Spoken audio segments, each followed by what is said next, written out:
doon sa may entrance itong Naik View, no? Um, yung iba parang nag-submeter na lang. So kung sino na yung merong kuryente na galing sa Meralco, nakikitap sila doon, no?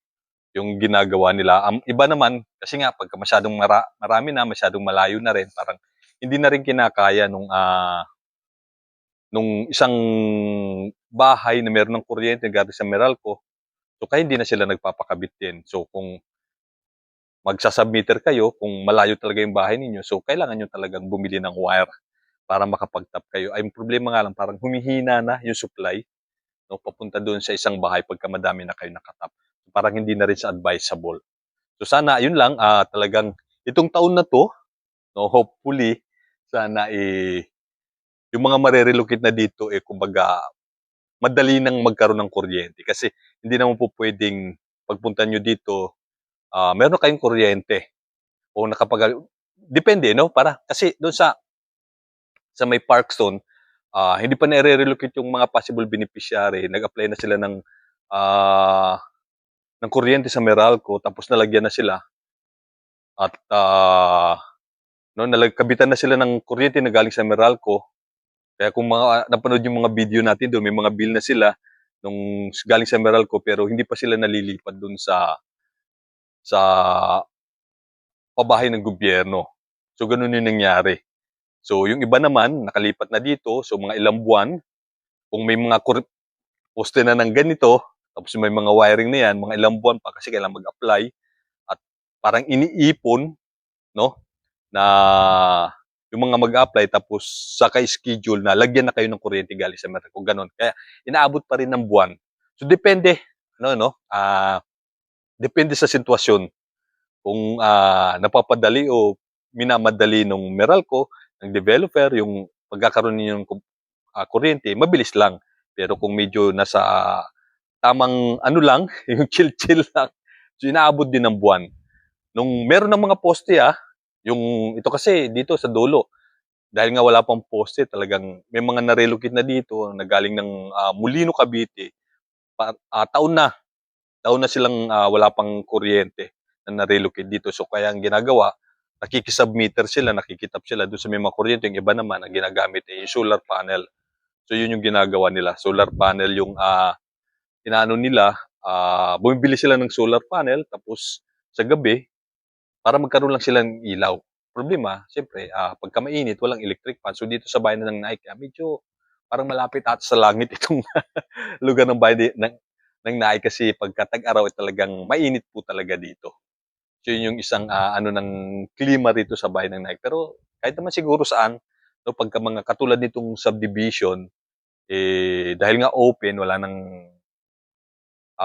mga puno, no? Nagiging mainit. Pero dito sa mga pabayan ng gobyerno, makikita din yan. Napapaligiran yan ng mga puno kapuluan pa. Noon, yung mga pabahay na to kahit doon. Tapos itong lugar ng Naigview, napapalibutan din to ng ilog. So kabilaan. So may ilog to. Kaya dito, pasyal ko. Ewan ko na paano. Basta kung naano ninyo yung mga natin dito sa bandang dulo dyan, may ilog na yan dyan. O, puntahan natin para makita nyo.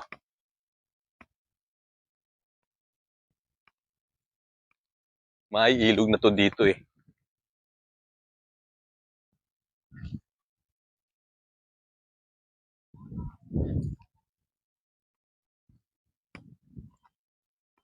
Taga saan kayo, Toy? Galing kayo ng Bacoor? Ha? Quezon City. Ano ba, Liches? Meron dito? O doon kayo sa may Parkstone? Okay, oh. Oo, shoutout dito sa mga taga Quezon City. So, ito yung pinakadulo na ito. Ha? Dilyo TV, bigyan ko yung sticker. Ito. Wait lang. Iko. O, pag-subscribe na lang, ha? Yeah. Shoutout kay Gopoy. Nakikita ko to nakikita mo ba? Sige, salamat, Rico. Sige, subscribe sa YouTube ha, sa YouTube. Walang problema. Palakihin nyo yung views para sumahod na. Okay, so, ayan oh. Ito yung pinakadulong, kikita nyo may bakod na. So, ayan, ilog dyan. Oh. Ay, ano ba yun? ito. Ilog na yan dyan, lugar na yan. Kung nakikita niyo yan. Ilog yan, hanggang doon, paikot, papunta doon sa Bukana. No? Yung ilog na yan. Okay? So, mapuno naman dito. Hindi katulad sa ibang subdivision na talagang wala ka ng puno makikita. Talagang mainit. Ikaw ba yung nagmumotor yan? Oo. Lager? Ay, minsan nagmumotor din, minsan hindi. Pagka ano, depende sa ano. Shout out sa inyo. Ha? 12K pa lang, mababa pa. Eh, yun nga yung nakikita ko. Ganun ba? Lalo ko na yun eh. Subscribe, hindi follow. Wala sa ano yon, sa Facebook. May bayad ang subscribe, pero sa YouTube, subscribe, oo, walang bayad yun. Sa YouTube kasi yan, hindi sa Facebook. O shoutout kila Otoy. Yun.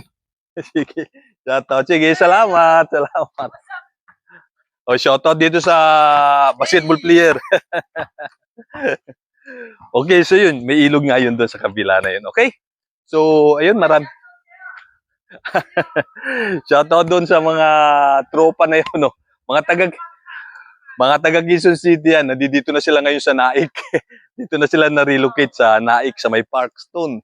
Okay, so yun, maraming salamat sa mga walang sawang sumusuporta sa ating YouTube channel, sa mga nagsasubscribe, sa mga nanonood. Shoutout doon sa mga taga Quezon City, mga kabataan.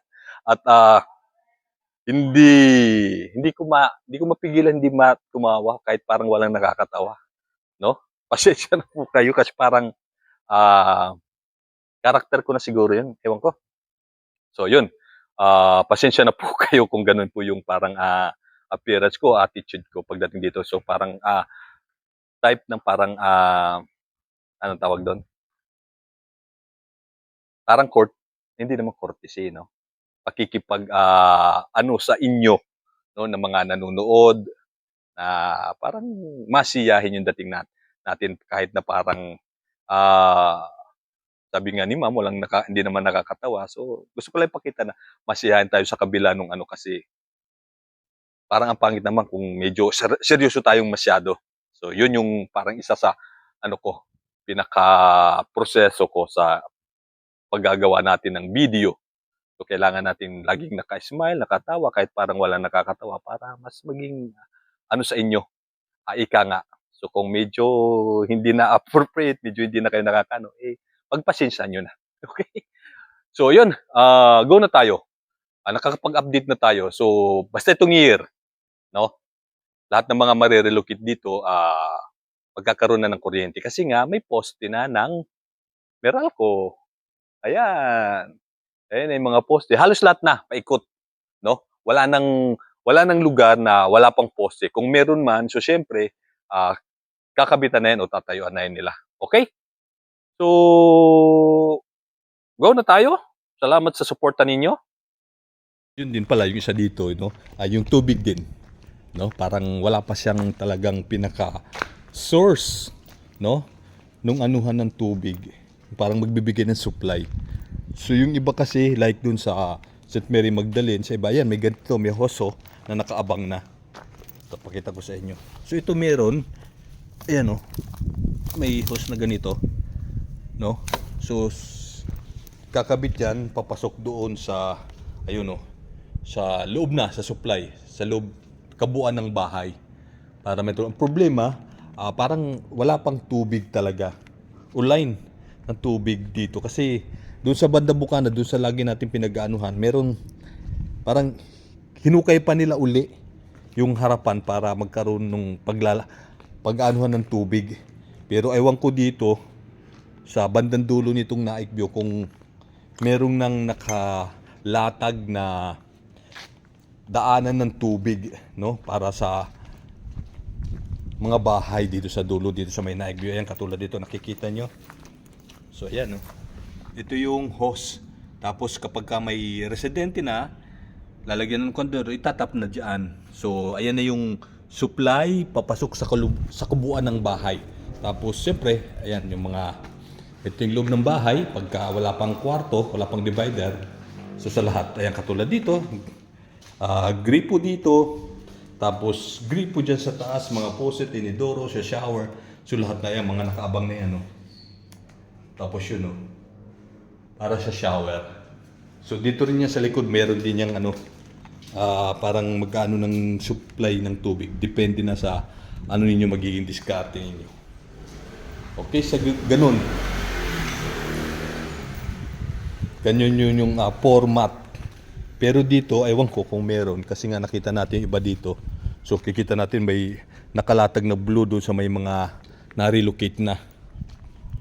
So sana hopefully meron na rin, no? Para hindi na doble-doble din yung trabaho. So ito bagong mukhang katatayo lang nitong poste na to. 'Di ba dito sa kanto? So ayan, kung makikita nyo doon, no? Halos lahat na, 'di ba? May mga poste na. So mga kontador, transformer na lang yung mga ikakabit. Tapos yung wire, eto may wire na kasi nakita natin may nagkakabit na ng wire doon sa dulo. No? May nag-a-assemble na. May gumagawa.